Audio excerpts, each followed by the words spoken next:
Dan dengan mengucap Bismillahirrahmanirrahim, dengan rahmat Tuhan Yang Maha Esa, pada sore hari ini saya resmikan Pusat Riset Genomik Pertanian di Kabupaten Humbang Hasundutan, Provinsi Sumatera Utara.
Selama ini mereka kurang dimanfaatkan. Sekarang selama hampir setahun mereka sudah bekerja situ. Mereka sudah punya greenhouse ada 3, dan di situ ada hampir 500 spesies dari herbal yang Belandanya itu terkagum-kagum melihatnya.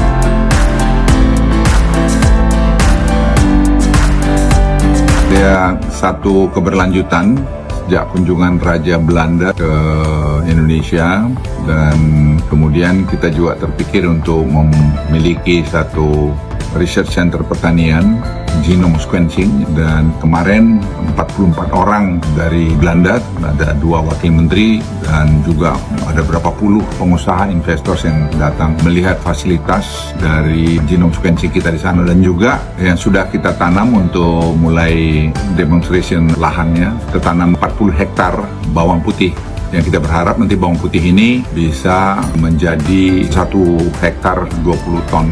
Karena kita import bawang putih itu hampir 700 juta dolar lebih per tahun. Jadi perintah Presiden Prabowo untuk kita melakukan hilirisasi di pertanian itu juga kita lihat ternyata di Tapanuli itu, di Toba itu adalah sumber kemenyan terbesar dunia. 80% kemenyan dunia itu berasal dari daerah ini, dan selama ini diekspor sebagai barang mentah. Jadi seperti pengalaman kita 10 tahun yang lalu dengan nikel ore, kira-kira ini begitulah gitu. Nah, sejak perintah Presiden Prabowo untuk hilirisasi pertanian, saya melihat bahwa ini peluang, dan kebetulan Belanda itu juga minta ketemu karena dengan duta besarnya mengirim juga utusan, dan kolaborasi dengan Pak Amran, Menteri Pertanian, yang kita lakukan udah berapa tahun terakhir ini, saya kira kemarin buahnya itu mulai kelihatan gitu. Dengan Kemenko Pangan juga saya ajak semua berkolaborasi karena ini sudah di ujung untuk mencapai sesuatu, begitulah. Jadi kunjungan itu betul-betul sangat luar biasa, dan mereka malah yang ngejar kita untuk hilirisasi di sana. Jadi kami sudah sepakat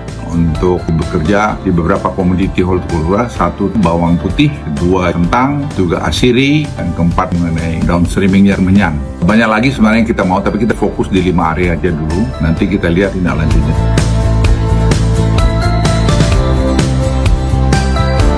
Sebenarnya menarik untuk dicermati. Misalnya kentang ini kita import 215 juta dolar, cabai 142 juta dolar, kokoa itu kita butuh 800 juta bibit.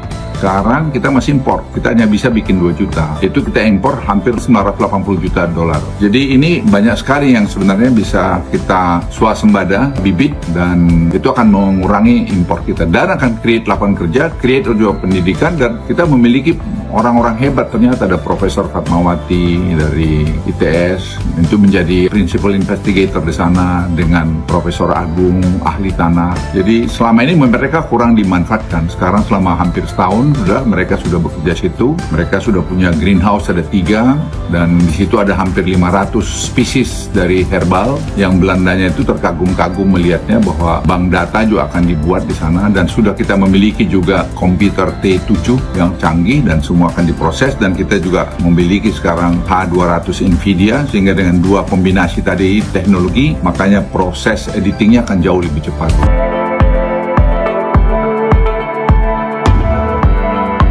saya kira dalam 2-3 tahun paling lama lah sudah akan kelihatan, dan ini saya kira akan menghemat banyak sekali, dan juga anak-anak muda Indonesia yang bekerja dalam bidang ini juga akan kelihatan bisa mengekspresikan kemampuan mereka. Itu saya kira mengenai kumbang hasil hutan. Saya berharap dalam 2-3 tahun paling lama kita sudah 50% kita punya kebutuhan bibit kita akan bisa produksi sendiri.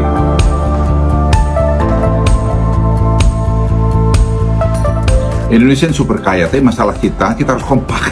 Jadi kita jangan terus ada yang kurang sana terus rame-rame yang besarkan ini gagal, ini semua masih jalan baik ya, bahwa masih ada hambatan kurang sini kurang sana. Menurut saya sih ya satu proses yang harus dilalui siapapun. Jadi kumbang hasil hutan atau Tapanuli ini bisa jadi model, nanti tinggal kita copy tempat-tempat lain. Karena itu kan harus kita copy, karena kalau semua terpusat di sana, cost transportasi kan jadi mahal. Jadi misalnya kokoa kita harus bikin di Sulawesi, karena pusat kokoa yang bagus itu Sulawesi. Kalau ada nanti untuk bawang putih, kita cari yang ketinggiannya 1.400 meter dan seterusnya.